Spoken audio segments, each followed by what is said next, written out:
Bom dia, meus amados irmãos e queridos amigos. Prazer estar com vocês aqui nessa manhã para a gente poder louvar e engrandecer o nosso Deus, e uma boa semana também a todos. E hoje eu vou direto ao ponto. Eu vou perguntar uma coisa que eu já sei, com certeza absoluta. Alguém aqui já teve uma expectativa frustrada? Sim, eu creio que sim, eu sei que sim. É impossível, independente da nossa idade, a gente não ter passado por alguma coisa que frustrou as nossas expectativas. E isso é muito ruim, não é? Pessimamente ruim, horrível. Por quê? Porque a expectativa que a gente alimenta, a gente embala, a gente acalanta, a gente, na verdade, sonha com a realização dessa expectativa e, no final, se frustra com ela. Alguém aqui já teve a expectativa, por exemplo, de ser promovido no seu trabalho?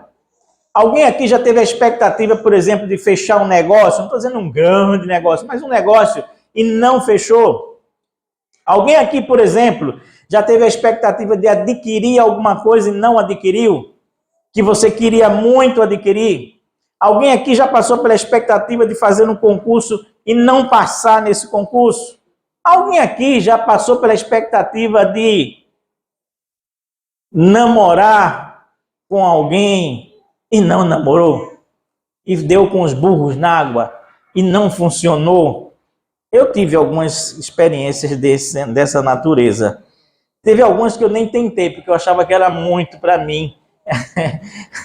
Eu criei a expectativa, mas eu mesmo desfiz a expectativa, porque eu achava que não ia funcionar e não funcionou, até porque eu nem tentei no final das contas. Alguém aqui já tentou, na verdade, exercer algum tipo de ministério e não conseguiu? Isso não gerou uma expectativa frustrada para você?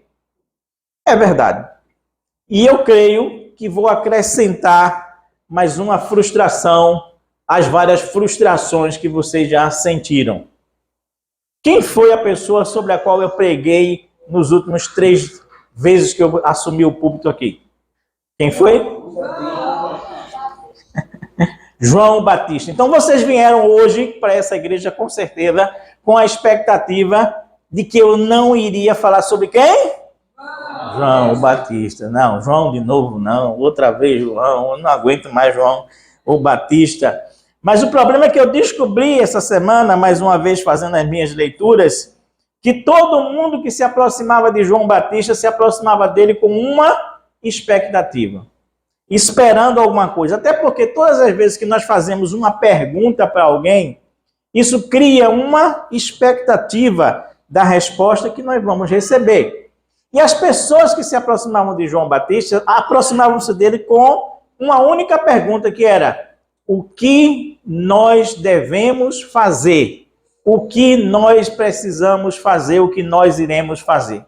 Essas pessoas tinham a ideia de que João Batista seria capaz de resolver o problema da vida deles. Todos acreditavam, por incrível que pareça, que ele poderia ensinar o chamado caminho das pedras, que ele poderia mostrar qual seria a estrada do sucesso dessas pessoas, como chegar ao final do arco-íris onde tem um pote de ouro. Todo mundo sabe dessa lenda, né? De que no final do arco-íris tem um pote de ouro. E seria maravilhoso se tivesse, com certeza absoluta, né? Todo mundo estava correndo atrás dos arco-íris.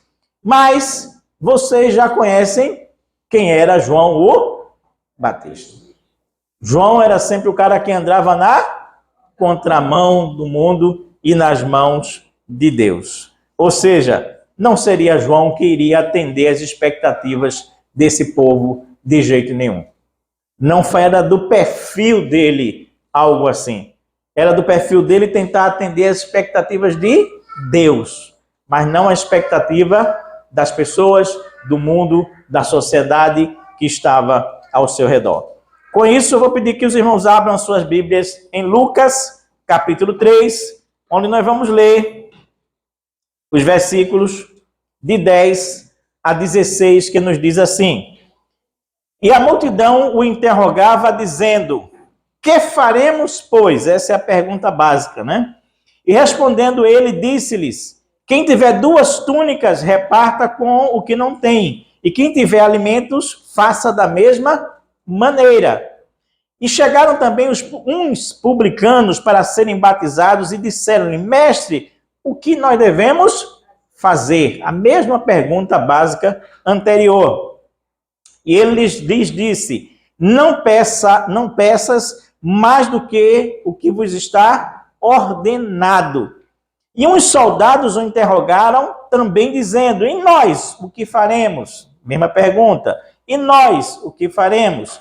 E ele disse: a ninguém trateis mal, nem defraudeis, e contentai-vos com o vosso soldo. E estando o povo em expectação, em expectativa, e pensando todos de João em seus corações, se porventura não seria João o Cristo. E respondeu João a todos, dizendo: eu, na verdade, batizo-vos com água, mas eis que vem aquele que é mais poderoso do que eu, a quem não sou digno de desatar a correia das sandálias. Esse vos batizará com o Espírito Santo e com fogo, em nome de Jesus. Amém. Ore comigo. Obrigado, Paizinho Santo e Deus de amor, pela tua presença em nossas vidas. Muito obrigado pelo teu carinho. Muito obrigado pela tua graça, pelo teu amor para conosco. Muito obrigado porque nós ainda estamos vivendo numa sociedade que a gente pode abrir uma Bíblia, refletir, pensar sobre a vontade, a tua vontade para o nosso caminhar, para o nosso dia a dia, para nossas vidas em geral, Pai. Nós queremos te agradecer isso, porque ainda temos essa liberdade em nosso país. Nos ajuda, portanto, nesse instante, a ouvir a tua voz, a sentir o teu querer, a observar as lições que essa tua palavra nos traz e colocá-las em prática em nossas vidas, em nosso dia a dia, porque senão não faz sentido nenhum nós lermos a tua palavra se não a colocarmos em prática, Pai. Perdoa, portanto, os nossos pecados, nossos erros, as nossas faltas e nos ajuda a sermos servos fiéis que te louvam, que agradecem as bênçãos que tu tens nos concedido, Pai. E particularmente, muito obrigado mais uma vez pela honra de ministrar a tua palavra no nome de Jesus. Amém. Primeira coisa, primeiro grupo que faz essa pergunta a João é a multidão, a chamada multidão. E a multidão diz assim, então, versículo 10, então as multidões perguntaram a João, o que é que nós devemos fazer? E ele respondeu, quem tiver 2 túnicas, reparta com quem não tem nenhuma. E quem tiver comida, faça o mesmo. Olha só, certamente que essa não seria a resposta esperada por aquela multidão em hipótese nenhuma. Nós podemos pensar, pelo cenário que se estabelece aqui, que essa multidão que andava atrás de João, certamente não era uma multidão de pessoas abastadas, ricas, pessoas que tinham boas condições financeiras, mas sim era uma multidão de pobres e famintos, igual às multidões que seguiram a Jesus Cristo, do mesmo jeito, da mesma forma, não era diferente. Não vinha para ali, para o deserto onde João estava pessoas que, na verdade, tivessem boas condições de vida em hipótese nenhuma. É esse grupo que pergunta para João assim, João, o que é que nós devemos fazer? O que é que nós devemos fazer? E é esse grupo que João responde com uma resposta inesperada. Quem tiver 2 túnicas, dê uma. E fique só com uma. E quem tiver um pouco de comida, reparta. Não era essa a resposta esperada por aquela multidão de jeito nenhum. Esse povo, que era um povo pobre, faminto, que não tinham o que comer, era aquele povo que viu Jesus Cristo, por exemplo, multiplicar os pães para que eles pudessem saciar a fome deles ali mesmo no deserto, estando dessa vez com Jesus Cristo e não com João o Batista. Portanto, de maneira alguma, esse grupo esperava uma ordenança do homem de Deus para que ele repartisse aquilo que ele quase não tinha, para si mesmo. Quase não tinha para si mesmo.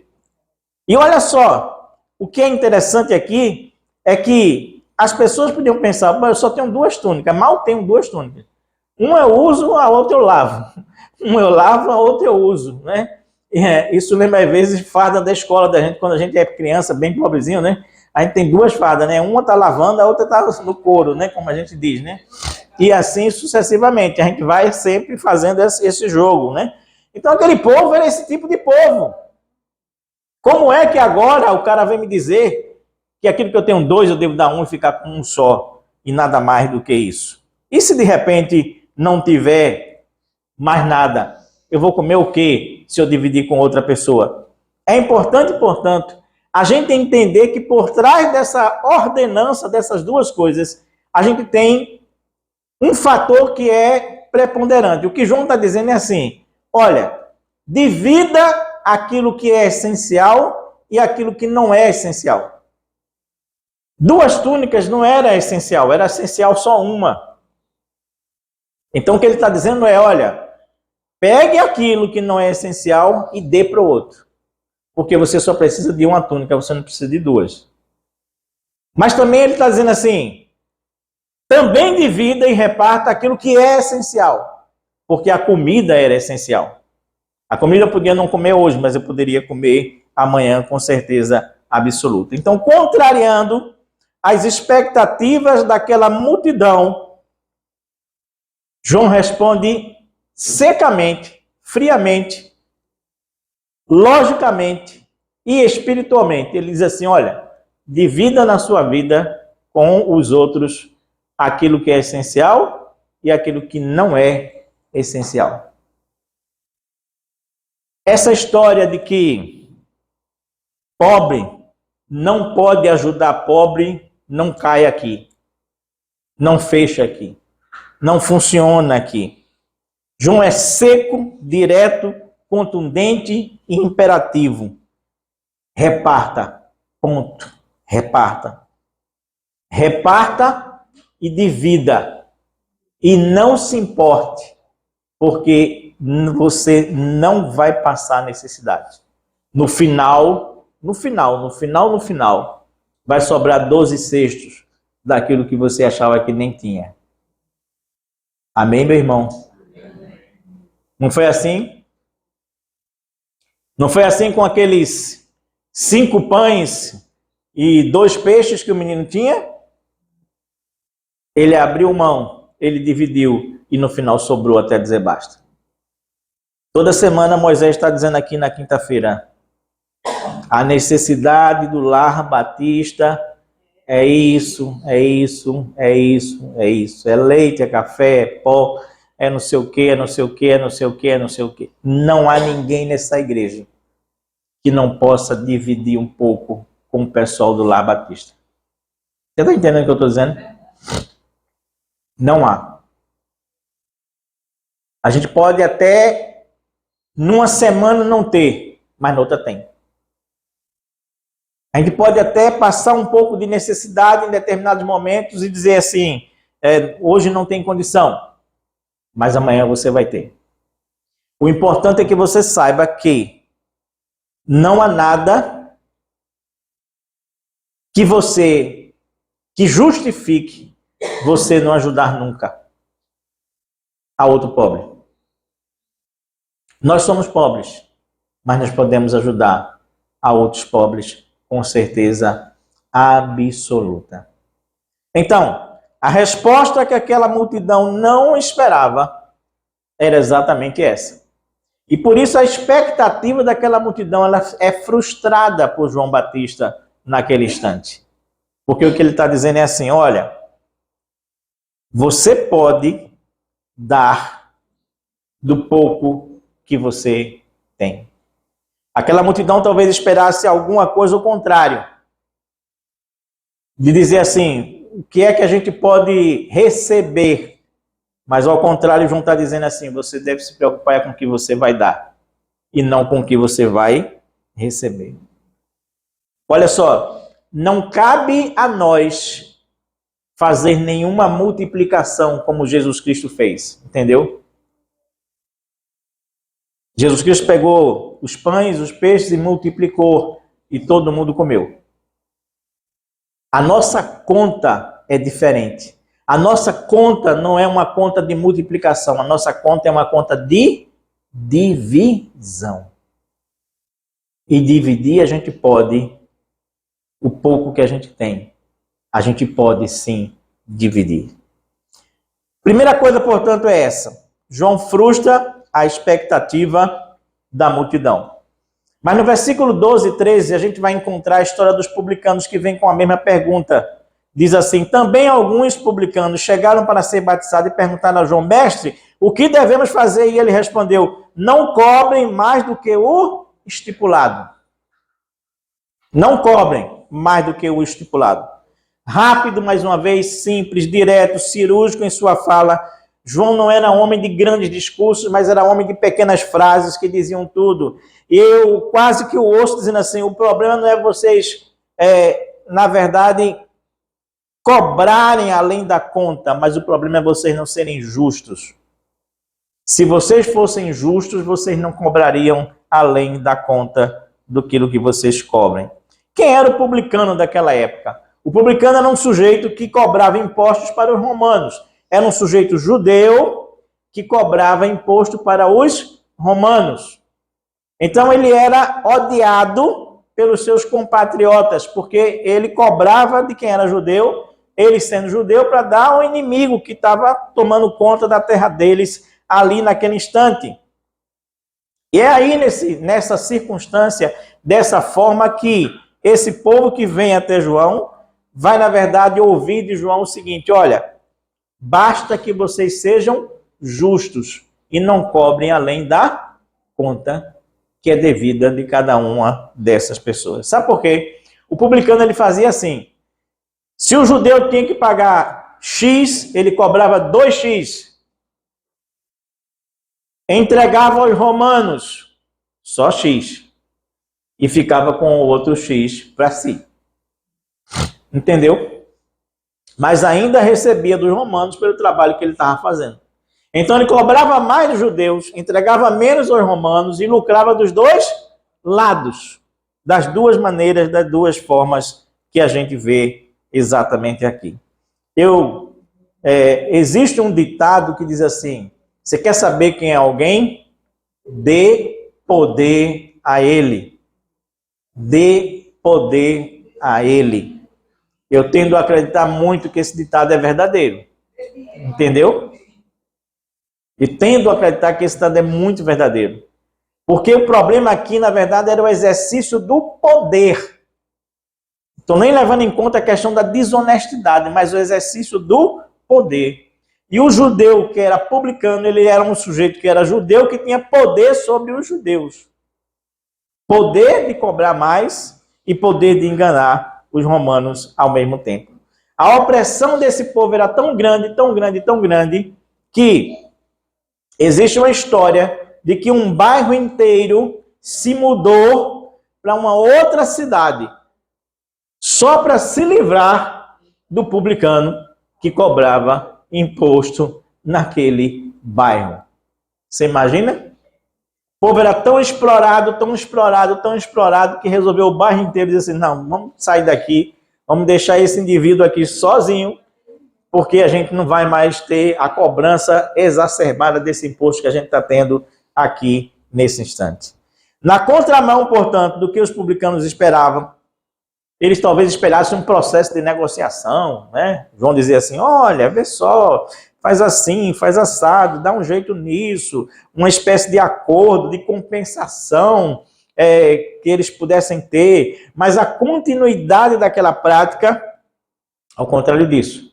João secamente diz assim: exerça o poder de forma justa.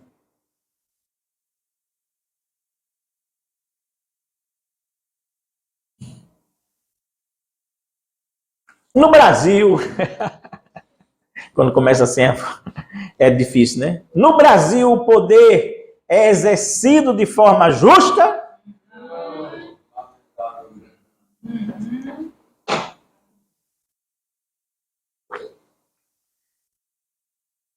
É interessante que a perspectiva de João é a seguinte, olha só. Pobre pode repartir com pobre aquilo que ele tem, aquilo que é essencial e aquilo que não é essencial. Mas também pobre pode ser injusto com pobre. Era o caso exatamente dos publicanos. Eles eram inicialmente pobres, que se tornavam injustos com os outros pobres judeus, e nessa injustiça eles terminavam se tornando gente rica dentro da sociedade. Ou seja, o que João está dizendo é assim, olha, ser justo ou injusto não depende necessariamente da classe social em que você está inserido, da classe social em que você é ou está, pelo menos. Ser justo ou injusto depende da integridade, inteireza que existe dentro do seu coração, independente da classe que você pertence. Porque ser justo ou injusto não é uma questão de classe, mas é uma questão de caráter. Se você tem caráter, você vai ser justo. Se você não tem caráter, você não vai ser justo. Seja você pobre, classe média ou rico, não interessa. Não interessa. Portanto, a pergunta que nos cabe aqui, primeira delas, temos dividido de forma honesta com os outros que precisam aquilo que nós temos, essencial e não essencial? Segundo, nós temos exercido o nosso poder, o poder que nós temos de maneira justa, nas diversas esferas onde nós estamos, sim ou não? Pai tem poder sobre filhos, sim ou não? Tem exercido esse poder de forma justa ou injusta? Dono de empresa, tem poder ou não tem? Tem exercido esse poder de forma justa, honesta, sim ou não? Entende o que eu estou dizendo? Mas nenhum de nós aqui é gente sem poder. Todos nós temos algum tipo de poder nas mãos. E precisamos exercê-lo de forma justa e honesta. Seja ele qual for. Terceira coisa. João frustrou as expectativas dos soldados que vieram até ele. Versículo 14 diz, também soldados lhe perguntaram, e nós, o que devemos fazer? E ele lhes disse, não sejam prepotentes, não façam denúncias falsas e contentem-se com o salário que vocês recebem. Contra toda expectativa, minha gente, tinha soldados que vinham até João. Você percebe isso? Contra toda expectativa, havia soldados que vinham até João. Sejam esses soldados romanos, sejam esses soldados herodianos, sejam esses soldados do templo. Não sabemos porque o texto aqui não define exatamente isso, mas existiam soldados que iam também até João. Até soldados iam também até João. Ou seja, essa indagação dos soldados é uma surpresa quase que absoluta, mas ela está registrada na Bíblia. Como é que João enxergava o problema dos soldados que vinham perguntar a ele assim, o que é que a gente deve fazer da vida? O que a gente deve fazer da vida? João enxergava isso sobre o prisma do exercício da autoridade. O soldado é a menor autoridade que existe, mas é alguém que tem autoridade. Está entendendo o que eu estou dizendo? Por isso João começa dizendo assim, não sejam o quê? Prepotentes. No original, a frase é, a ninguém faça tremer, a ninguém sacuda, a ninguém amedronte, a ninguém intimide. Ó, se tem uma coisa que soldado gosta de fazer, é intimidar o povo, né? Quase não tem autoridade nenhuma, mas gostam de intimidar o povo até dizer basta, colocar medo nas pessoas. A segunda recomendação que João faz a esse pessoal é a seguinte, exercite a sua função como testemunhas de processos acusatórios de forma justa. É quando ele diz assim, a ninguém defraudeis em nada. Sabe por quê? Porque nos casos de julgamentos, as principais testemunhas eram os soldados. E tinha soldado que inventava a história e dizia assim, olha, se você não me der tal coisa, eu vou ser testemunha contra você. E se eu for testemunha contra você, você está atolado. Não tem como sair dessa. Difícil, né? Tem um grupo aí que tem, na sociedade atual, que tem uma prática bem parecida com essa, né? De chantagear as pessoas e cobrar, né? Cobrar dos indivíduos aquilo que não é devido a ele. E a gente sabe disso. Mas existe. A segunda, portanto, recomendação que João faz é assim, pare de chantagear as pessoas. Enquanto soldados, parem de chantagear as pessoas. Deixe de intimidar, deixe de chantagear. E terceiro, se contente com o salário que você tem, entendeu?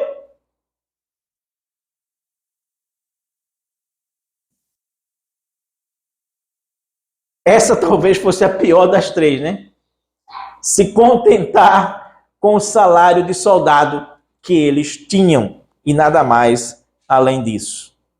Não inventem falsas denúncias, não mintam, não usem da autoridade para obter lucro e se contente com o salário que você tem. Sinceramente, minha gente, vocês acham que essa era a resposta que os soldados esperavam quando foram perguntar a João o que eles deviam fazer da vida? Não. Essa foi mais uma expectativa frustrada. Mais uma expectativa frustrada, com certeza absoluta. Nisso aqui vale a pena a gente lembrar aquilo que Paulo prega, aquilo que Paulo diz. Paulo diz assim, aprendi a viver contente em toda e qualquer situação. Sei o que é passar necessidade e sei também o que é ter em abundância. Tudo posso naquele que me fortalece. Tudo posso não. Você percebe aqui como é interessante essa parte da vida de João Batista? João, um camarada que ninguém dava nada por ele. Vestido de pele de camelo, comendo gafanhoto com mel, vivendo no deserto. E todo mundo chegava para esse cara e perguntava, olha, o que é que eu devo fazer da minha vida? Eu tenho uma expectativa, o que é que eu devo fazer da minha vida? E ele frustrava as expectativas, respondendo aquilo que era a vontade de Deus. Ou seja, no caso dos soldados, aquele que tinha menos autoridade, mesmo assim podia usar e abusar da autoridade que tinha para menosprezar os outros que não tinham autoridade nenhuma. Quero concluir dizendo assim, João, o Batista, ele frustrou as expectativas das multidões, dos publicanos, dos soldados, do povo, e todos saíram frustrados e decepcionados com as respostas que ele dava naquele instante. O tema que nós estamos trabalhando é esse, o valor das expectativas frustradas. E a pergunta que se faz agora é essa. A gente sabe que João frustrou as pessoas e as expectativas que elas tinham. Mas a pergunta é, qual é o valor de uma expectativa frustrada? E eu vou dizer para você agora com bem calma, para que você me ouça bem direitinho. O valor de uma expectativa frustrada é descobrirmos exatamente quais são as nossas deficiências. O valor de uma expectativa frustrada é nós sabermos exatamente quais são os nossos erros, para que a gente possa corrigir as nossas limitações. Você está entendendo agora? Que uma expectativa frustrada pode ser uma bênção. Porque ela pode dizer, ela pode estar dizendo para você, você está errado nisso, nisso, nisso, nisso e nisso. Corrija! Se ajeite, se arrume, se organize enquanto pessoa. Porque se nós não tivermos nenhuma expectativa frustrada na vida, a gente vai achar que nós somos os bambambãs dos bambambãs. Que nós somos abençoados por Deus, que nós somos inteligentes, que nós somos isso, que nós somos aquilo, que nós somos aquilo. Mas se a gente tiver expectativas frustradas, a gente vai dizer assim, tem alguma coisa errada. E é justamente aí aonde a gente tem a oportunidade de se corrigir.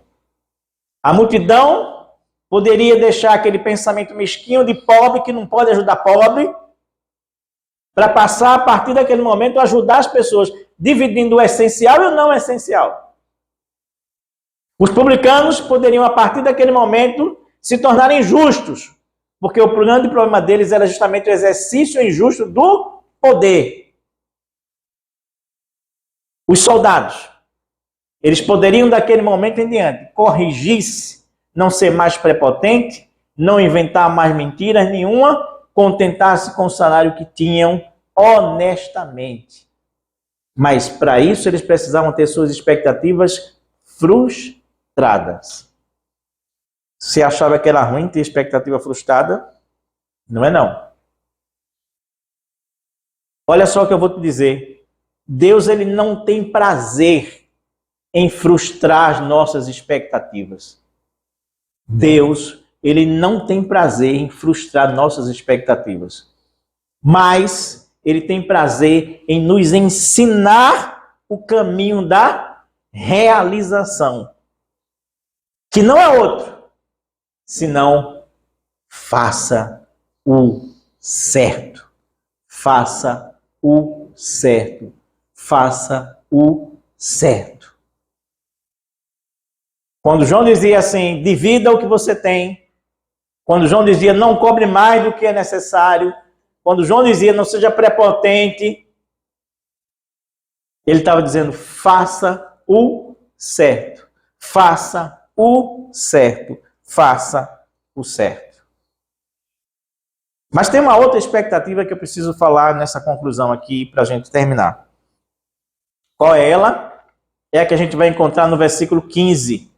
Quando a gente ler exatamente dessa maneira. E estando o povo em expectativa, pensavam todos a respeito de João em seus corações, se porventura esse João não seria o Cristo. É bem claro aí, não é? Todos estavam com a expectativa, com a expectação, noutra tradução, de que João seria o Cristo. O povo esperava que João fosse o Cristo. E essa expectativa do povo a respeito de João era a mais perigosa que existia para o próprio João. Entendeu? Porque iludido, ele poderia começar a pensar, será que não sou eu o Cristo?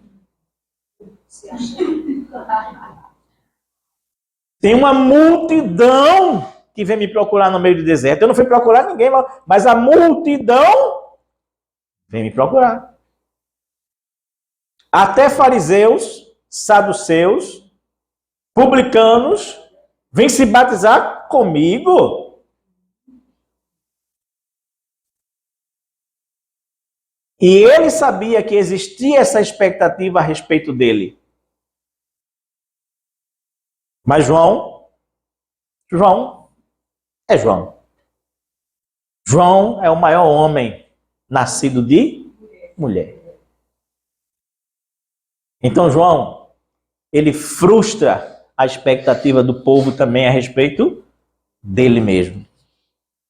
E ele diz assim, olha, vou dizer uma coisa para vocês. Eu vos batizo com água, mas após mim vem alguém que vai vos batizar com fogo e com o Espírito Santo do Senhor. E eu não sou digno nem de desatar a sandália desse que vem após mim. de forma alguma.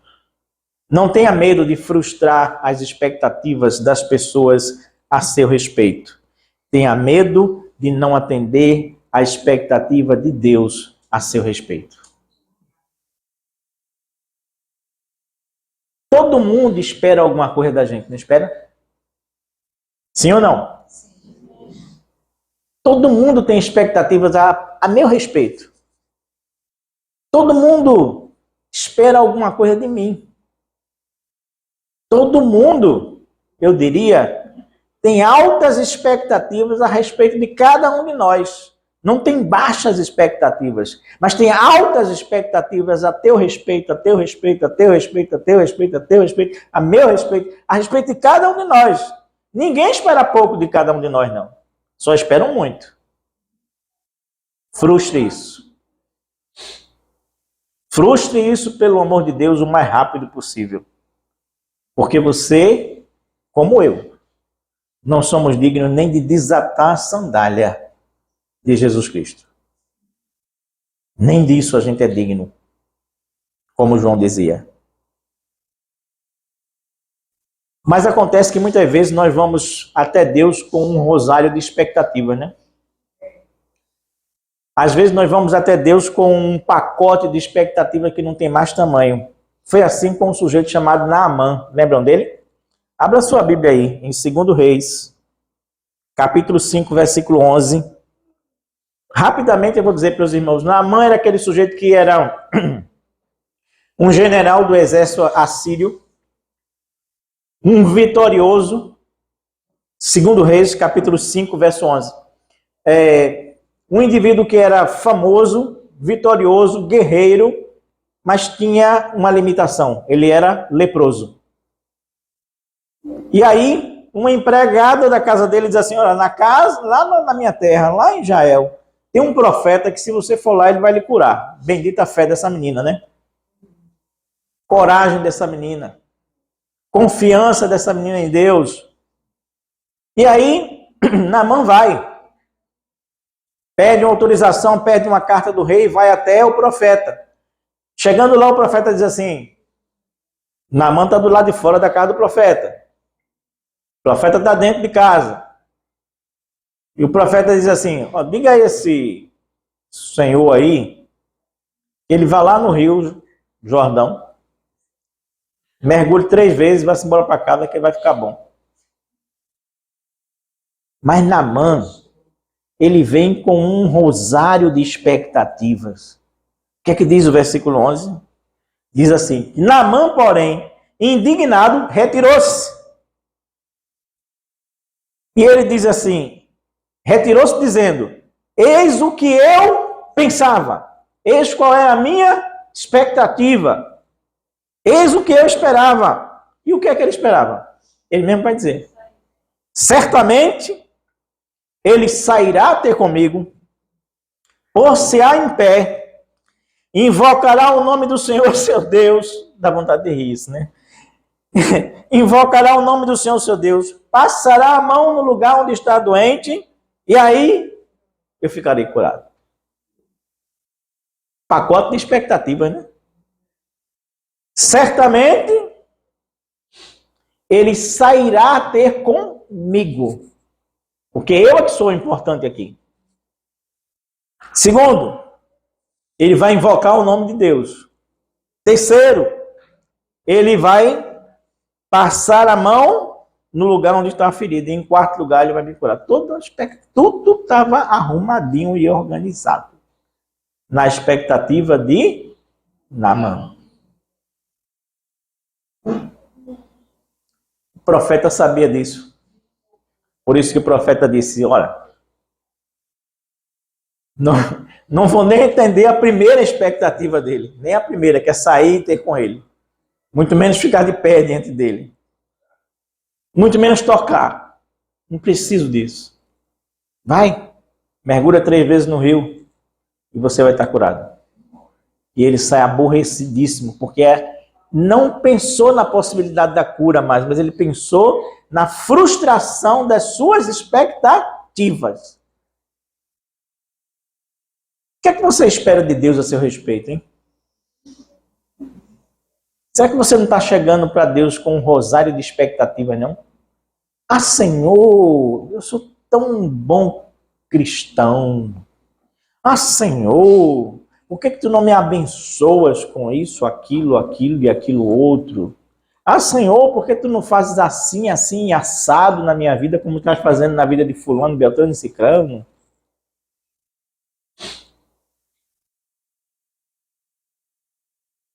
Tem hora que as nossas expectativas precisam ser frustradas.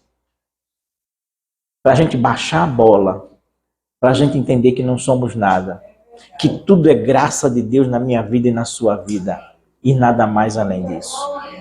E entenda, faça o certo. Aí sim, você pode dizer, como Paulo dizia em Filipenses capítulo 1, versículo 20. Veja bem, se a gente tem que lidar com a nossa expectativa, precisa ser assim, como Paulo disse. Ele diz, segundo a minha ardente expectativa e esperança, de que em nada eu serei confundido, eu ficarei confuso. Antes, com toda a ousadia em Cristo, será Ele, tanto agora como sempre, engrandecido no meu corpo, seja pela vida, seja pela morte. Essa tem que ser a minha ardente expectativa, que Cristo seja engrandecido em mim. Essa precisa ser a minha ardente expectativa e esperança. Porque em nada eu serei confundido se Cristo estiver em mim. No nome de Jesus, amém e amém.